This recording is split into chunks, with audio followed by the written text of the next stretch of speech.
Olá, eu sou a Fernanda Nóbrega, sou psicanalista e hoje no espaço Reler Freud eu vou trazer um texto super importante e fundamental para quem se interessa na psicanálise. É um texto do Freud que pode ser encontrado nesse volume aqui da Autêntica e chama Sobre Psicanálise Selvagem. Esse texto ele é de 1910 e traz componentes muito importantes a respeito da técnica, da ética e da teoria. O texto começa da seguinte forma: o Freud conta que uma jovem senhora o procurou no consultório dizendo que havia passado anteriormente com outro psicanalista, só que ela estava extremamente angustiada com esse encontro com outro psicanalista, porque ela contou a situação que ela estava vivendo, estava extremamente angustiada, e a partir disso esse suposto psicanalista deu 3 alternativas para ela resolver ali o problema.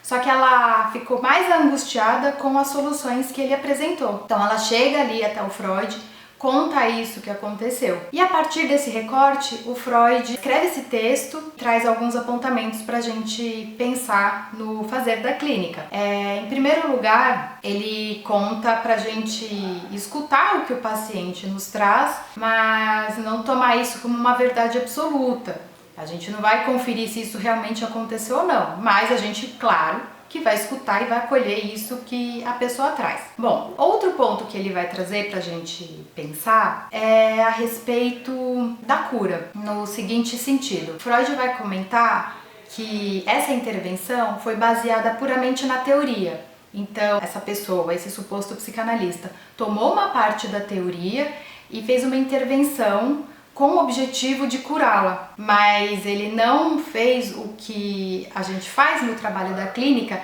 que é escutar o paciente, quer dizer, fale-me mais sobre isso, associar livremente para a gente escutar e poder entender o que a pessoa está trazendo antes de fazer qualquer intervenção. E isso também diz respeito à transferência. O psicanalista, ele não vai fazer as interpretações e as suas intervenções se ao menos não tiver sido estabelecida uma relação transferencial. E tudo isso o Freud vai dando o nome, então, de psicanálise selvagem. Ou seja, é pegar um saber psicanalítico com fins puramente curativos. Esse texto, ele tem uma passagem também bem importante, que está na página 85, uma parte que o Freud vai falar sobre até a questão do diagnóstico.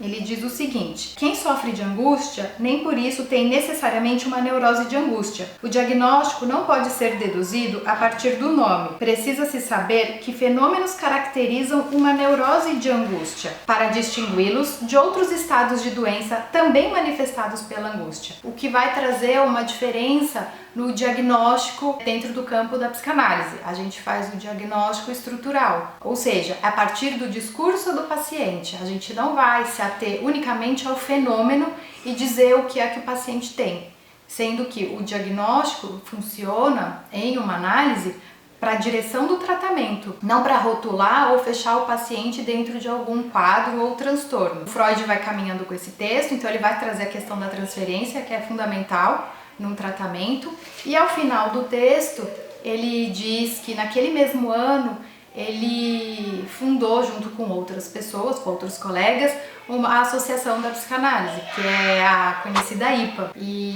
com o intuito de proteger a psicanálise desse mau uso que estava acontecendo naquela época. Não que infelizmente a gente não tenha isso nos dias atuais, mas era com o intuito de proteger a própria psicanálise do mau uso que alguns médicos da época faziam. Lembrando que nessa época ainda a psicanálise era exercida por médicos. Isso se modificou depois, um pouquinho mais pra frente. Esse é o Reler Freud de hoje.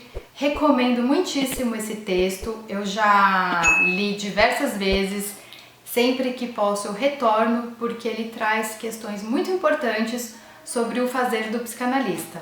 Então, quem lê ou relê e quiser vir compartilhar e comentar, é só me chamar que a gente pode trocar aí algumas questões. Até a próxima!